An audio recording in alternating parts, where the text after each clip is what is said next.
Well, hello everyone, and welcome to a very special episode of Teamwork a Better Way. I'm Christian Napier, joined by my illustrious, amazing, brilliant co-host Spencer Horn. Spencer, how you doing? Man, I'm doing so good. This is a special episode. How are you doing, Christian? I'm doing great. Why don't you tell everybody why this episode is so special? Well, this is for us, 150 episodes. And we started this in March of 2020, just a little over 5 years ago. So we're starting our sixth season doing this. And I couldn't be more thrilled to just meet with you when we do this. We try to do it often. This week we've already done one on Monday. We're going to do another episode next Monday, which we'll hopefully we'll talk about that at the very end. But we've just had so many great guests, and it's wonderful that I get to do that with you, Christian. So thank you. No, thank you. I'm grateful for the opportunity. And our episode today is doubly special, not only because it's our 150th episode, and not only because it's our second episode of the week, but we get to end the week on a high note. Yeah. You've invited a super special guest to join us today, so why don't you go ahead and introduce him? Yeah, so I'm going to put Curtis up on the screen. Curtis and I, we met through the National Speakers Association, and I am part of a mastermind group with Curtis. I'm so excited for you to meet him, Christian, and all of our listeners to get to know what he's doing. He is making such a difference in the world, helping so many people with his ideas and his upcoming book. And he's already written multiple books, but his newest one, which we'll talk a little bit about today, I'm sure, right, Curtis? Oh yeah. Okay, good. But in today's episode, Curtis is gonna really help us, Christian, shift the way we think about emotions in the workplace. And so we're going to dive into this concept called counterfeit emotions, which is what his new upcoming book is all about. And those feelings that look real, they feel real, they even sound justified. But secretly they create disconnection, defensiveness, and dysfunction on our teams. And so Curtis Morley, he's a Wall Street Journal a best-selling author and five-time entrepreneur, and he's an emotional intelligence expert.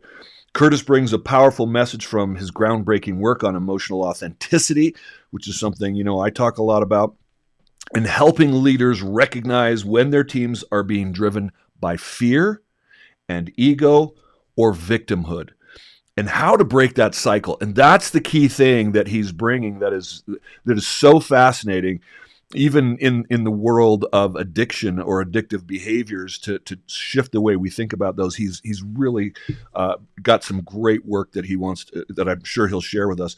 But whether you lead a team or you work in one, that should be all of us that are listening, or want to create a healthier culture, this conversation today is going to give you fresh tools to identify what's really going on beneath the surface and how to lead with clarity, courage, and connection.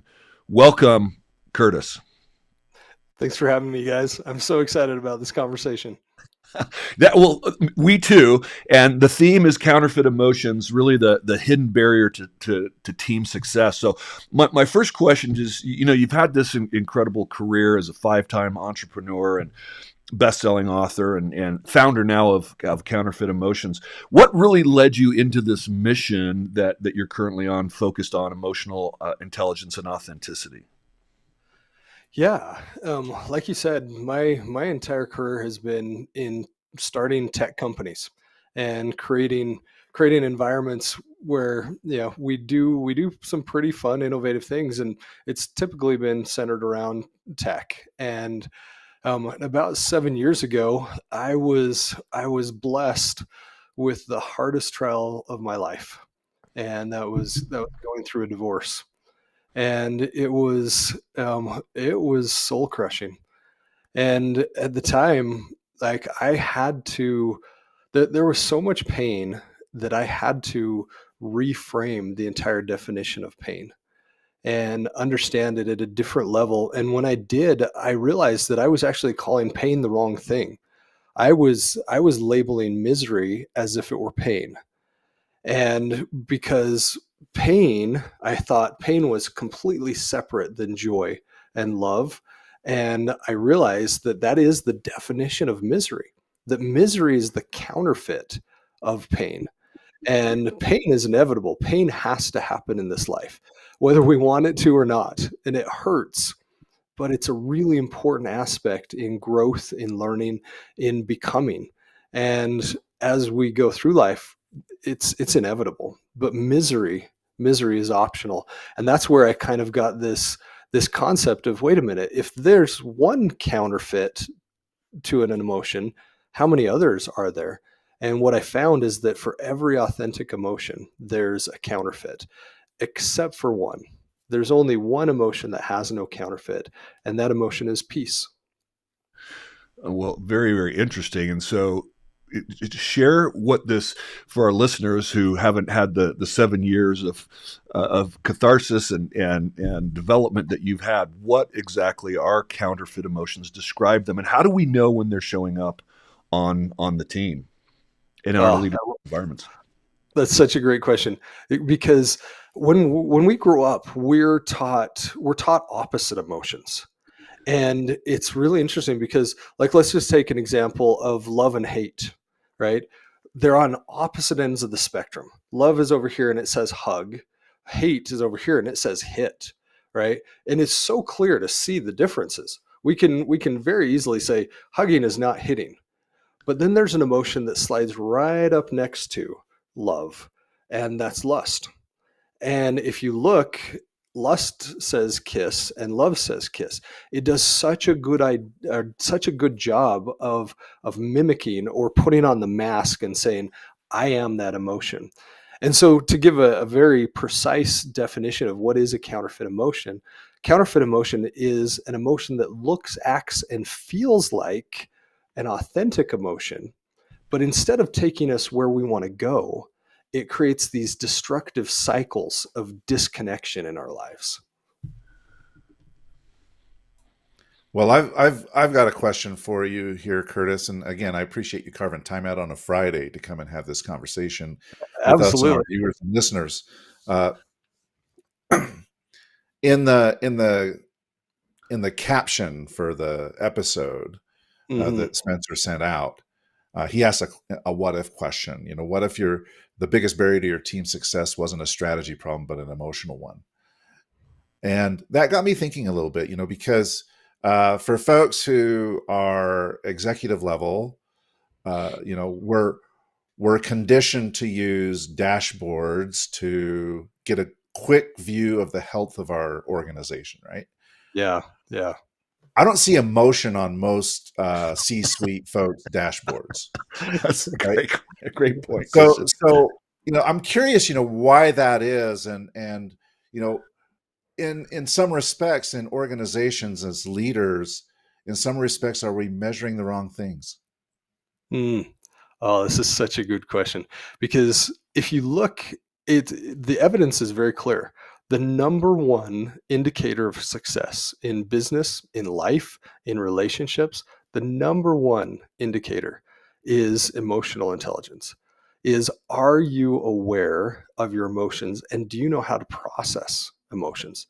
If you want to take a group of 10 people and say who's going to truly succeed in business, all you need to do is find who is the most emotionally intelligent, and that is the person, regardless of their degrees or their training or any other factor. That's going to be your number one. And like you said, most of the time it doesn't show up on a scoreboard or in your KPIs. Is, how's your emotions today? It's not something that you can put up there next to the sales numbers, on the dashboard. And so, yeah, it's one of the critical factors, and yet no one does measure it. No one is doing this. There are actually some organizations um, that have this is not exactly emotional intelligence, but empathy scores, right? And so, uh, which is some type of awareness of how you connect with others' emotions as well as your own, and they actually score that within organizations. But that's very rare. We've been talking about emotional intelligence for over 3 decades. And yet Yeah. still, based on the research that I see, 2/3 of people are lack some emotional intelligence. And according to some other recent data, between 10 and only 10 to 12% of people worldwide are even very self-aware. And when I mean, of course, we're aware that we exist, but just aware of how they impact each other, and really how their decisions and their behaviors are impacting their results. So that number is still so low. Why? Yeah. Yeah. Brene Brown actually did an extensive study, surveyed over 7,000 people and asked them in the moment. She said, in right now, what are you feeling? And she asked him, okay, what's happening inside? And what she found, and this was startling, she found that in the moment, people could only identify three emotions. That's it. Just three. Mad, sad, and glad. Are you happy? Are you angry? Or, are you sad? And I'm And so curious as to why that is, because I guess that's part of the data that's showing how low the self-awareness worldwide is. yeah, yeah, it's because we are practicing how to numb. In our society, we're practicing how to avoid feeling. I mean, you look at these wonderful devices in our hands and the doom scrolling that happens. It's We don't doom scroll to benefit our lives. We doom scroll to numb and distract, and we doom scroll to get away from the emotions that are actually bringing important messages into our lives. But they may be a little painful, they may be a little uncomfortable, they may, we may not like them right off the bat, and therefore it's way easier to go to YouTube or Facebook or TikTok or whatever your platform is and just scroll. Oh man, go ahead, Christian. I have so many thoughts. Go.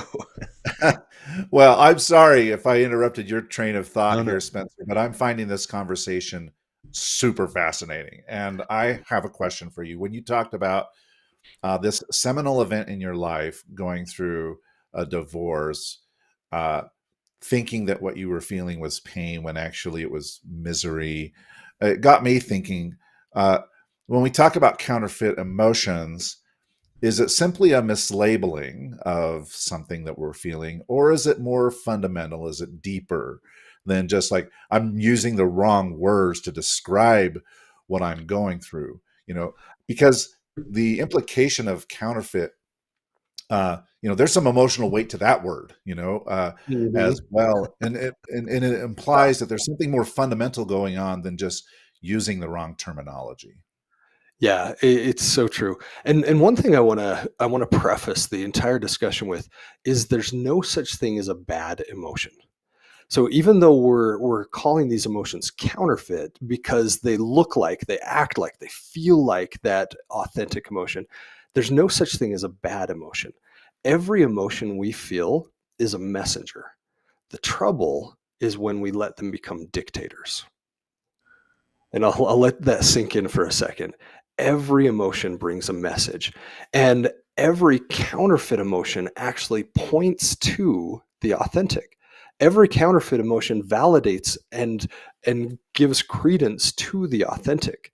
So I don't want the perception to be, oh, these are counterfeit and they're bad. No, that's not what we're talking about. There is no such thing as a bad emotion.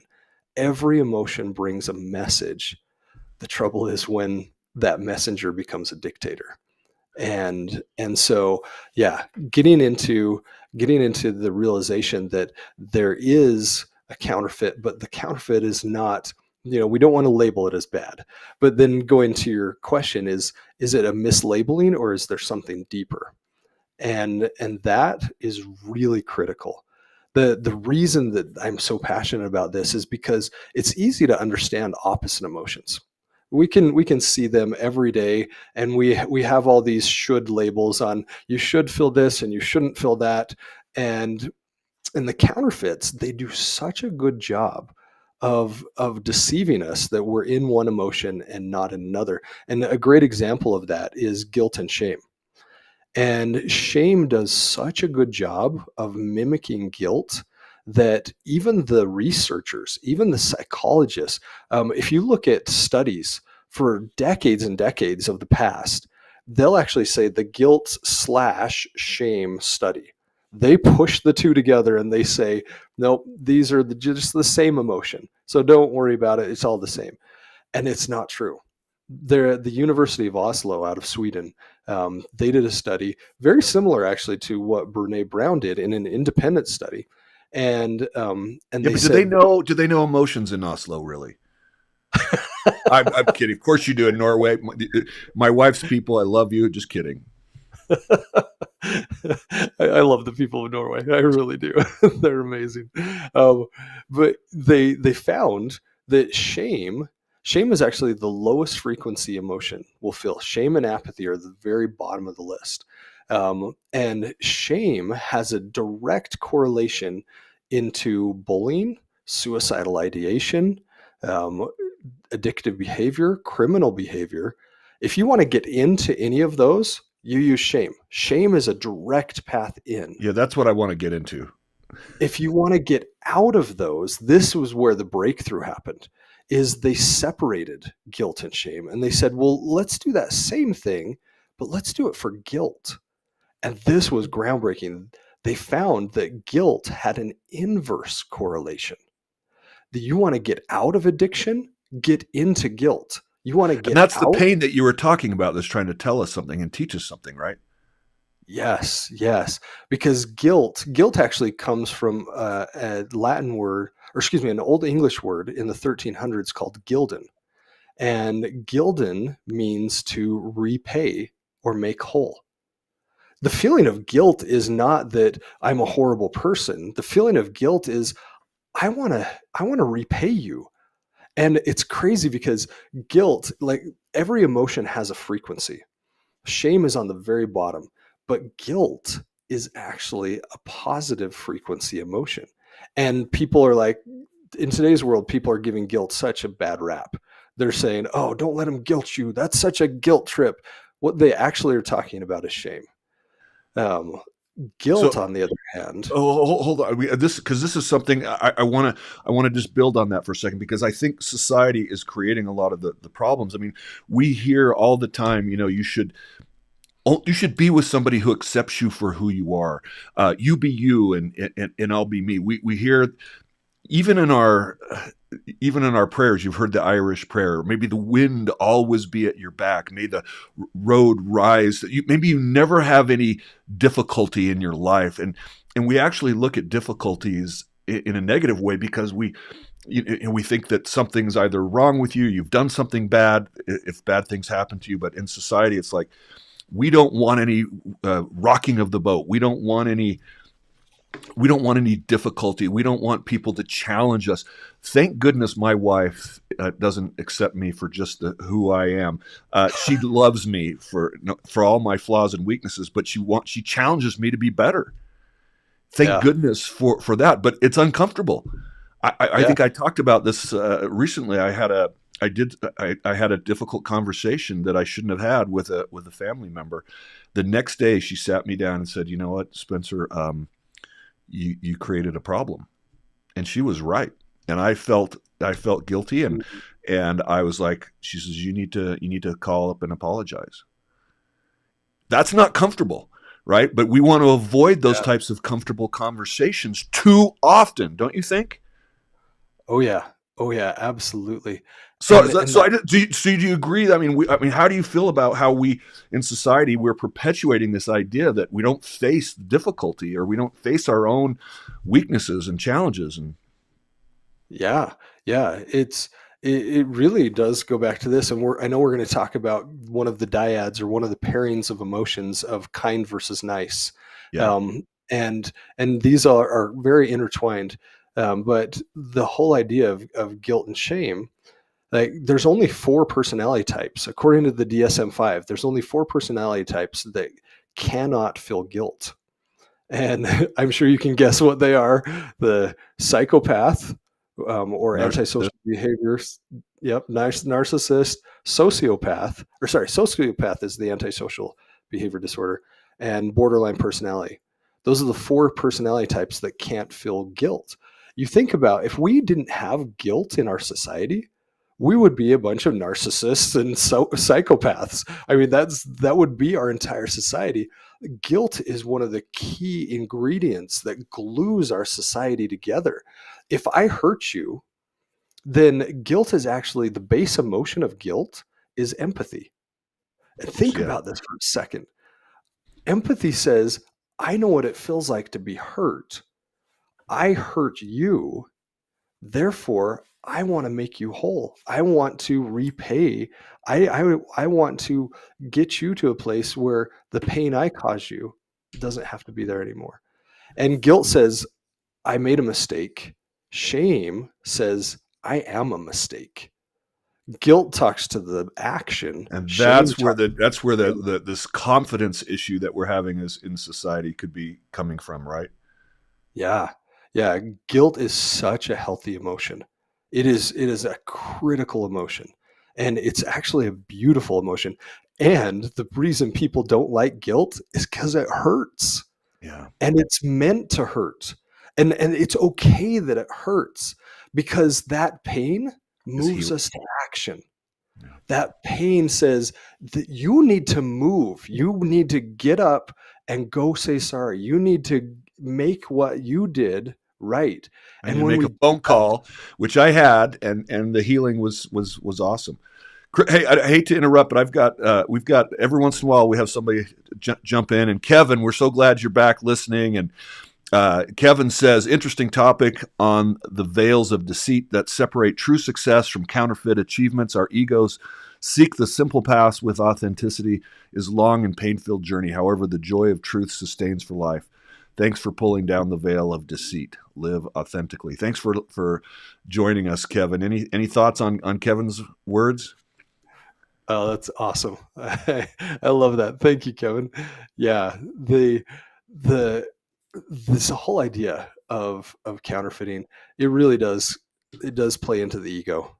The ego wants us to put on the mask, and that's what the counterfeits are. They're these masks that we wear, and because we don't want to be vulnerable, we don't want to hurt, we don't want to feel the pain, and when we put on those masks, then, or another name for the mask is the ego, then that's what we get. We get the counterfeit when we put on the ego.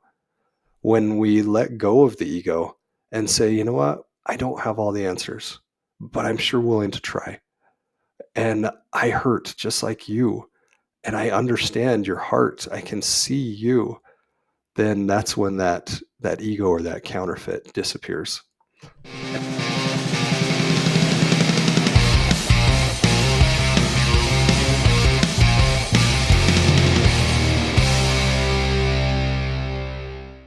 I don't feel guilt for cutting you off. Sorry, I'm like, yes, I told you I was going to do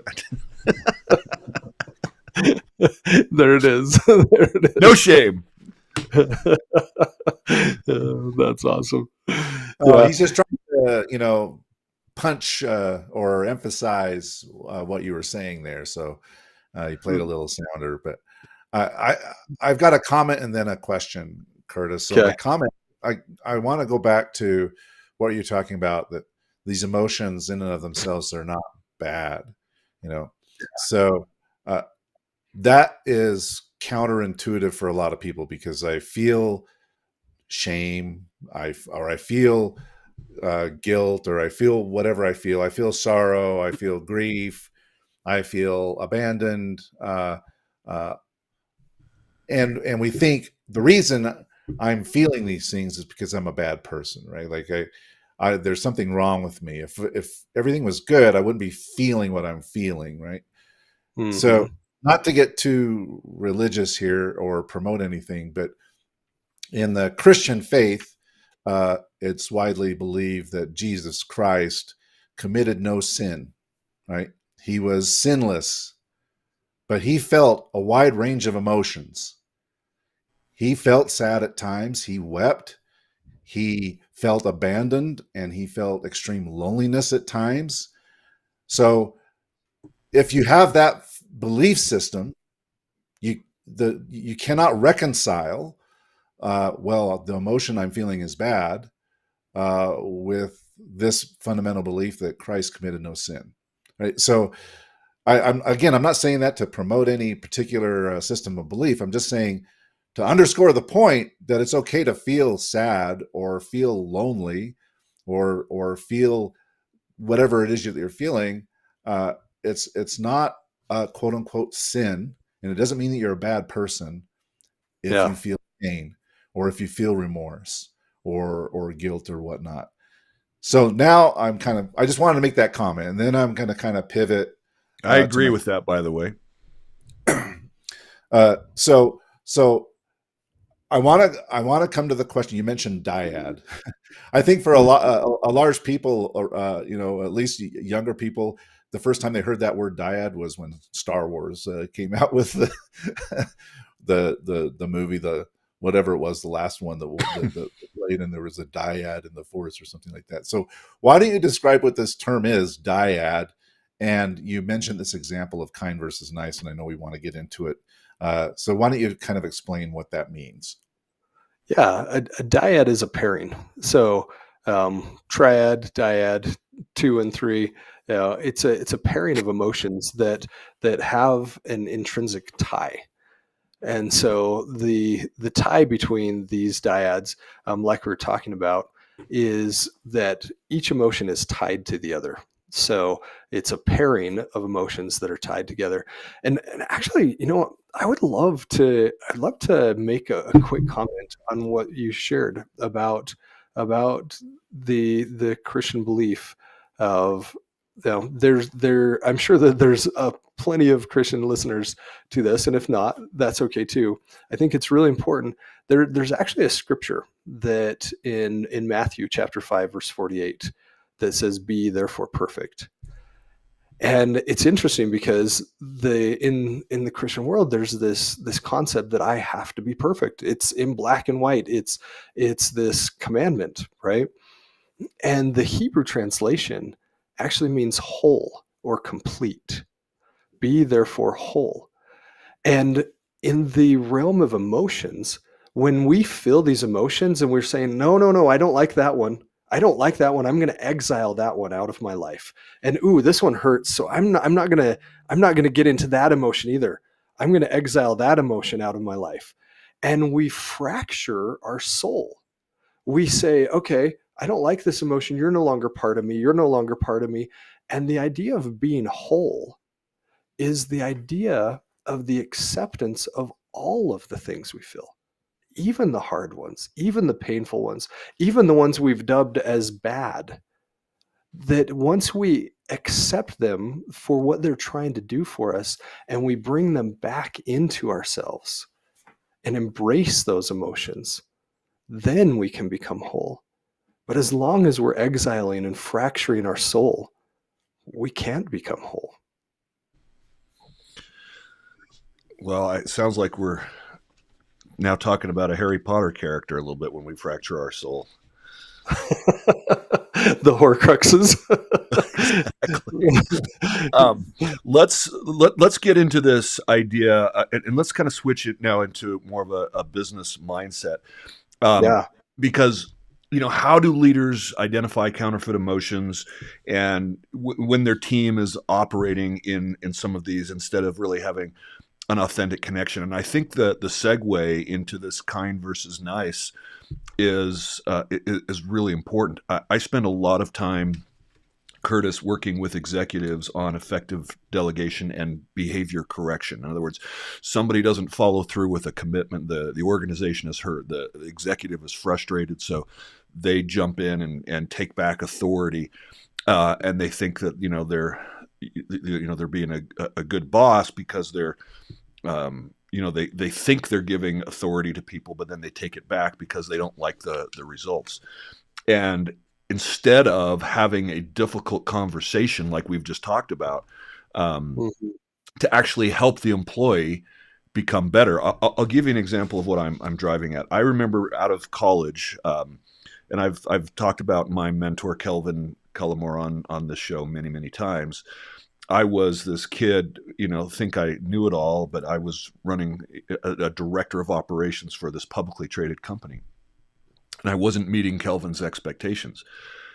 He sat me down, Curtis, and very kindly let me know that I was failing, and said, "This is what I need you to be able to do to succeed. I'll give you 6 months to make these corrections, and if you can't, then I'm gonna have to make a change."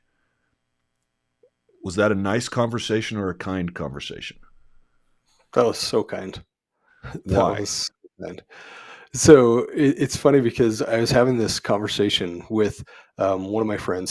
He runs a multi-billion-dollar organization, and we were talking about kind versus nice. And he's like, "Curtis, where were you last week? I just pulled my entire executive team into the boardroom, and I pounded on the table and I said, 'Stop being nice.'" and, and he's like, "I don't want an organization of yes men and yes women. I don't want you to tell me my ideas are great when they're not great. I want you to give me direct, honest feedback, and I want you to do it in a kind way." He's like, "Oh, if you were only in the boardroom, like you said it so much more eloquently. Like, I just want people to be authentic, but I also want them to care enough about the company and to be direct, to have direct conversations. And that doesn't mean that we're mean, because the opposite of uncentered, if we've got a pendulum, the opposite of uncentered is still uncentered. If the pendulum swings from one side to the other, I'm going to be nice over here. Nope, I'm going to be mean over here. That's not what we're talking about. When there's no more need for those mood swings, that's where we find kind. And kind is direct. Kind is direct in love. Like the fact that he gave you that opportunity, incredibly loving, incredibly kind. Because number one, you probably felt it yourself. You probably felt like, I don't, I'm not feeling like I'm doing the best job here. And then he gave you the opportunity to say, here's the direction that I need you to go. Let me help you get there. And I'm sure that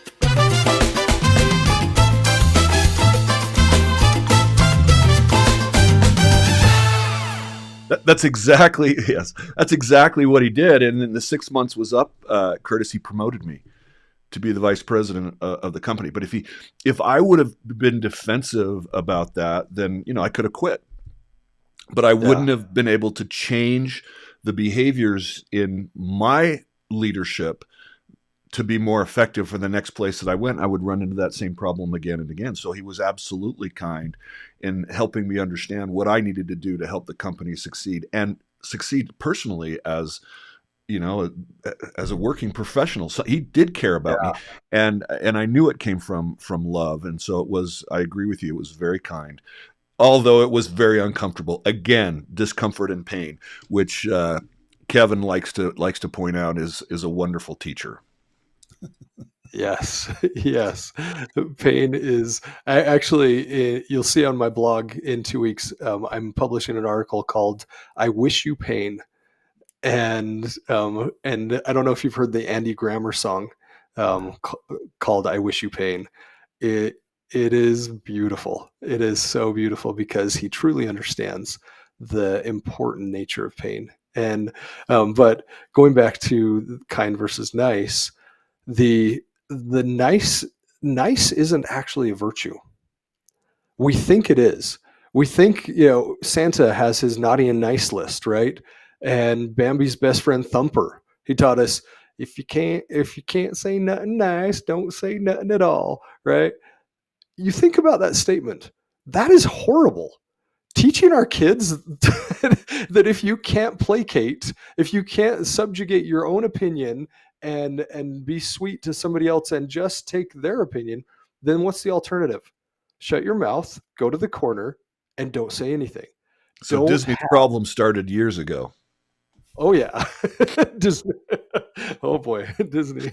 Um, yeah, this whole idea of if you can't be a yes man, then the only other alternative is keep your mouth shut. And that means I don't care about you enough to have difficult conversations. Nice says the number one motivation behind nice, it's actually a defense mechanism to avoid conflict. So we see conflict, and Nice says, "Ooh, don't want that. I'm going to subjugate my opinion. I'm not going to have hard conversations because I don't want the conflict. So in order to avoid the conflict, I'm going to put on a big smile, and I'm going to be like, "Oh, you're the best, and yeah, whatever you say, and oh, it doesn't matter. Oh yeah, you're great." And that doesn't serve us. When our total motivation is to not rock the boat, that means we're never going to row the boat. We're never going to progress the relationship, the organization. We're not going to be one of those people that are moving the company forward. If our purpose is to not rock the boat, there's no rowing going on, because when you row, there's some rocking. It happens. One of the biggest challenges to team performance, I think, are posters where you see people in a rowboat. They're all wearing these tight uniforms. They're all rowing perfectly together on this serene water. That's not what it's like. You're like hitting each other's oars, and it's water's coming over the side, and uniforms fit differently. But I think we have this idea that it should be perfect, that we should have no discord, that we should have harmony in all cases. And if we don't have that, we don't have a true team. Yeah. Yeah. Here's what's so beautiful about kind is Nice says, "I'm going to avoid conflict at all costs." Kind says, "I'm not only going to resolve, but I'm going to transform conflict into connection." Kind sees the picture completely differently. Nice says, "If your opinion is different than mine, then we're going to have conflict and we have to fight about this." Kind says, "If your opinion is different than mine, I can value that so much because you have had a different life experience than me and you see different things than I do. I can grow and you can grow, and together we can connect around the differences." Kind doesn't just avoid conflict, it transforms conflict into connection. And as a leader, you read some of my bio, I know it's in the description. I've started and run many companies, and I used to get the biggest pit in my stomach when I had to have some type of disciplinary conversation with an employee. And I would just fret, and I'm like, "Oh, can I put this off? How many days can I put this off?" And here I am, the CEO or president of the company, and I'm just sick to my stomach because I have to have this conversation. And I used to call them big, hard conversations. Now, I actually look forward to these exact kind of conversations because they're no longer big, hard conversations. Now I call them big, connecting conversations. Because at the end of the conversation, no matter what, the other person is going to know a few things. Number one, I care about them as a human. Number two is that I care enough to have a conversation that invites them into growth. And that's the bare minimum. That's like the baseline. From there, it's just icing on the cake. And so these kind of conversations, they no longer give me ulcers. I'm done with the ulcers. They're now conversations that I look forward to because at the end of it, we're going to be more connected than when we went into it. So if I try to synthesize what you're saying here, Curtis, coming back to the idea of emotions as messages versus dictators in the kind versus nice situation, in the nice side of the fence, the dictator is fear, right? Like, I'm afraid. Like you were saying, I don't look forward to this. I'm going to have a hard conversation, and so we're afraid, and we become a slave to the dictator of fear. Whereas kindness requires courage, right? But if you have that courage, it's then liberating, and now you've done it enough so that you've been able to successfully hold the fear master at bay and kind of realize your full potential by having these quote unquote connecting conversations. I'm curious to hear from your perspective on how these counterfeit emotions and these dyads, when you take a close look, they reveal their masters, they reveal the dictators. That was so well said. That was perfectly said. And this idea of, yeah, actually Spencer asked a question earlier, is how do we know the difference between an authentic emotion and a counterfeit? And there's four criteria. There's four criteria that lay out how we can identify very clearly a counterfeit from an authentic. The first is connection. Does this emotion connect me to myself, my true self, to others, to God, my higher power, and to truth? Does this emotion connect me to all those things? So criteria number one is connection. Criteria number two is direction. And this is fascinating. When I did the research on this, I was actually quite surprised. The authentic emotions, they have three directions. They move us forward, upward, or they bring us together. Those are the directions that authentic emotions take us. And I thought counterfeit emotions would be the opposite, right? I thought, oh, that's easy, but it's not. It's fascinating. There's one direction for a counterfeit emotion, and that's back to itself. That emotion only leads back to that emotion. Anxiety breeds anxiety. Fear fuels fear. Anger just creates rage and more anger. They all come back to that emotion themselves. And so that's the direction. So connection, direction. The third one is exactly what you just said, is motivation. What is the motivation behind this emotion? And every authentic emotion is motivated in two things, love and surrender. And every counterfeit emotion is based in fear and control. Those are the underlying, or the meta emotions is what I call them, emotions that flow through other emotions. And so you're right on. It's that fear. So connection, direction, motivation, and finally valuation. And I put them all with a shun so that it would be easy to remember. And the valuation part, authentic emotions say our worth is infinite and it's divine. And the counterfeit emotions, they say not only are we worthless, so let's put our starting point at zero, but we're worth less. Meaning now that I'm at zero, now let me compare. Well, I'm not as tall as Spencer, or I don't dress as well as, whoever, or I'm not as rich, or I don't have the cars or the watch. So I'm not only worthless, let's start at zero, but now I'm worth less and less and less and less. And so that valuation piece of what does this emotion value me at?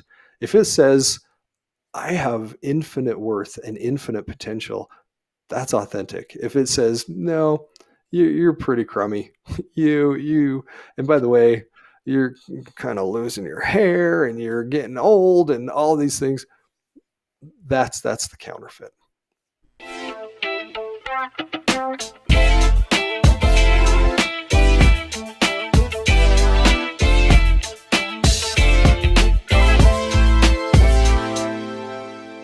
Hey, I make getting old and losing hair look good. What are you talking about? Curtis, one of the questions that I had for you was, how do these counterfeit emotions impact breakdown in communication and low trust? And I feel like you almost just answered it, because what I heard is when you're having these fears and frustrations and anger, they actually just keep circulating, and it's like you get into an eddy of of the spiraling behavior that keeps you stuck. So then the question is if you're in that behavior, that spiral where there's low trust and poor communication and conflict, how do you shift out of that?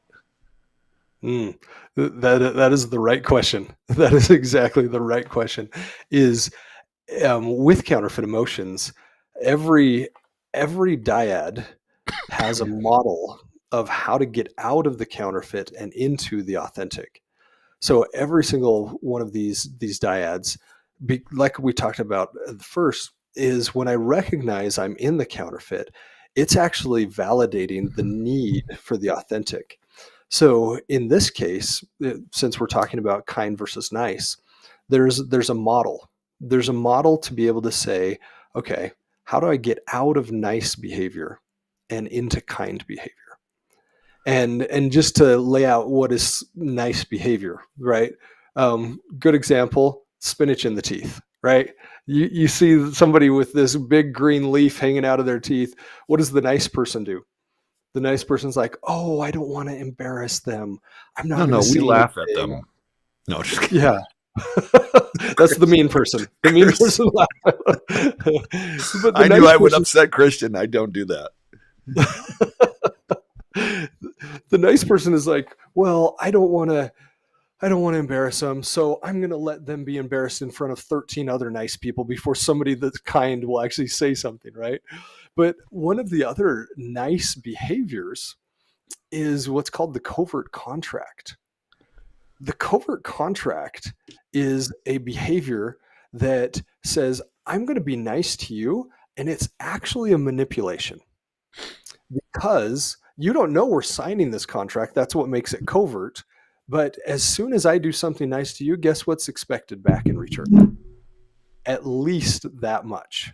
And if you don't give that back to me, well, then you broke the contract, which means if you look at the bylaws and the sub clauses, that means that as soon as you break that covert contract, I can go behind your back and talk bad about you.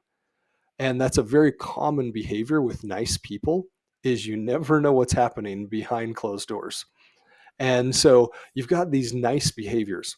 And how do you break out of those? Well, it's interesting, especially with the team dynamic. Nice is never safe. Kind is always safe. And the reason why is the model starts with boundaries. The model of being kind, the very first step is boundaries. And it's interesting because I've spoken on this topic, I don't even know how many times now. And one group, very affluent, had at least 8 figures in the bank, very, very prominent group of business owners.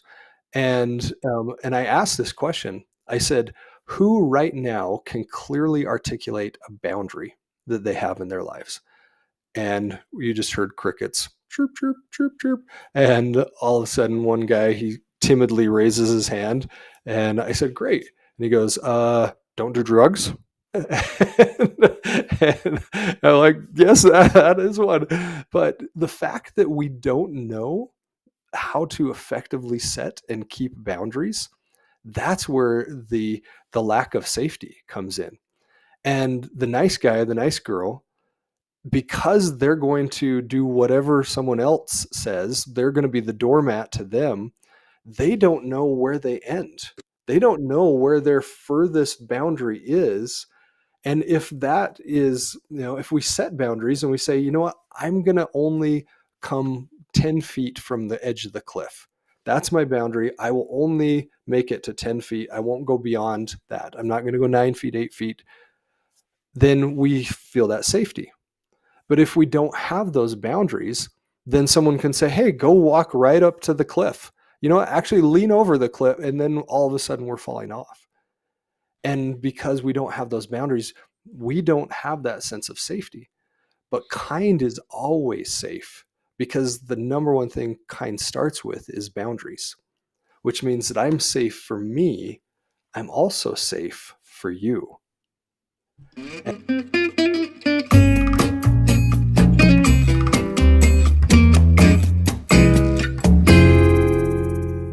I'm 3 for 3, 4 for 4, whatever it is, Christian. Or you know what the problem is he doesn't stop talking. That's what. No, that was kind. No. Christian. Well, the time has absolutely flown by here, Curtis, and so I'd like to ask a question, and then I'll give Spencer an opportunity to ask a final question as well. But uh, when it comes to the various dyads, how many of them are there?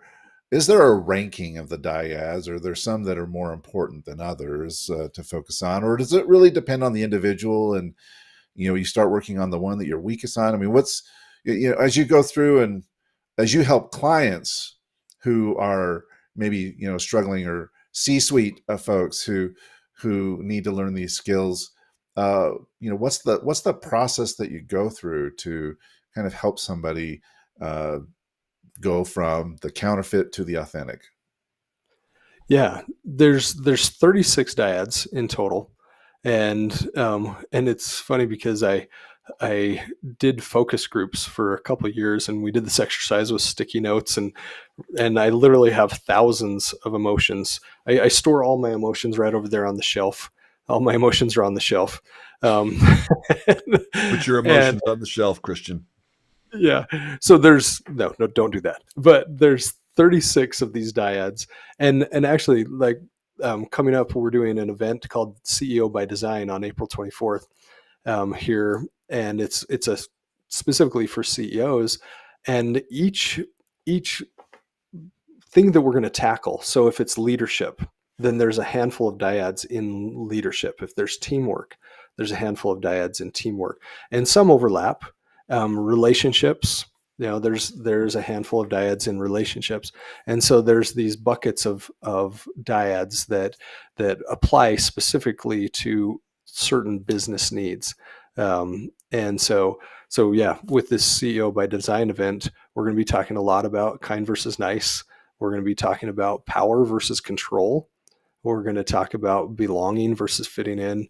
It's going to be, yeah, the actual name is the high price of nice, and how much is it costing your business?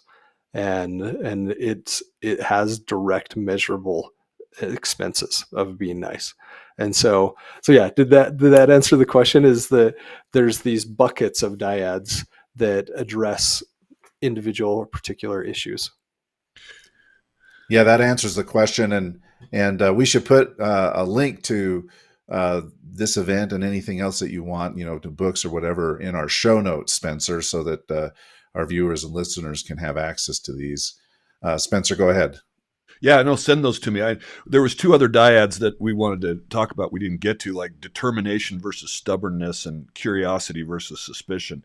And I think that both of those are very powerful. And I think curiosity is such a powerful emotion versus, especially when we're talking about team trust, right? And Yeah. instead of judging somebody else's motives, how do you know what those motives are? Well, we ask them, but too often I think we judge. And there's actually a psychological term for that, and where we assume somebody's, what's going on with them by their impact that they have on us, instead of being curious, which is so powerful. Well, we're going to have that discussion another day. But what I'd like to Sounds do to end is to do something a little bit different. I want to do a little rapid fire team truths with you, Curtis.